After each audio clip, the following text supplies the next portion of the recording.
ہم ہمیشہ یہ سوچتے ہیں کہ اللہ نے ہماری دعائیں ادھوری چھوڑ دی، لیکن ایسا نہیں ہوتا۔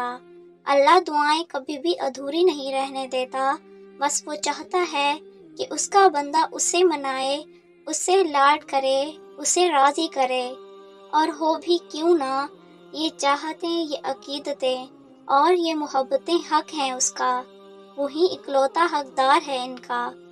وہ تو ناراض بھی ہو تب بھی محبت کرنا نہیں چھوڑتا، اس کی تو ناراضگی بھی اتنی پیاری ہے، ضد تو ہم کرتے ہیں، وہ تو راضی ہو جاتا ہے اور پھر اتنا عطا کر دیتا ہے جس کے ہم قابل بھی نہیں ہوتے۔ تو پھر تمہیں ایسا کیوں لگتا ہے کہ وہ تمہیں سنتا نہیں ہے؟ وہ جس کی دست رس میں دونوں جہانوں کی بادشاہت ہے، اس کے لیے بھلا تمہاری تکلیف کو دور کرنا کیا مشکل؟ تم ایک دفعہ ہاتھ تو اٹھاؤ، بس ایک دفعہ جھولی تو پھیلاؤ۔ پہلا سجدہ اس کی چاہت کا کرو گے تو دوسرے سجدے پر وہ تمہیں تمہاری چاہت سے نواز دے گا۔ ایک دفعہ اللہ کو اللہ کے لیے چاہ کر دیکھو اور پھر دیکھو ہوتا کیا ہے۔ تو پھر رکو نہیں، جاری رکھو اپنا یہ سفر۔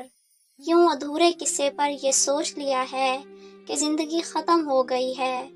کیوں خود کو اتنی بے چینی میں ڈال رکھا ہے؟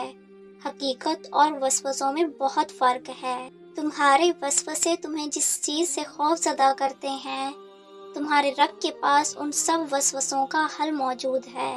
اگر تمہاری مشکلات بڑھ گئی ہیں تو یہ کیوں سوچ بیٹھے ہو کہ تمہارے رب کی پہنچ اس سے کہیں آگے ہے؟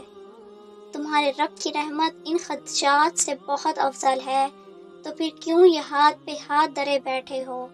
زندگی تو اسی کا نام ہے، گرنا اور پھر سنبھلنا۔ ابھی تو بہت بار گرنا اور سنبھلنا ہے اور پھر سے اٹھ کھڑا ہونا ہے۔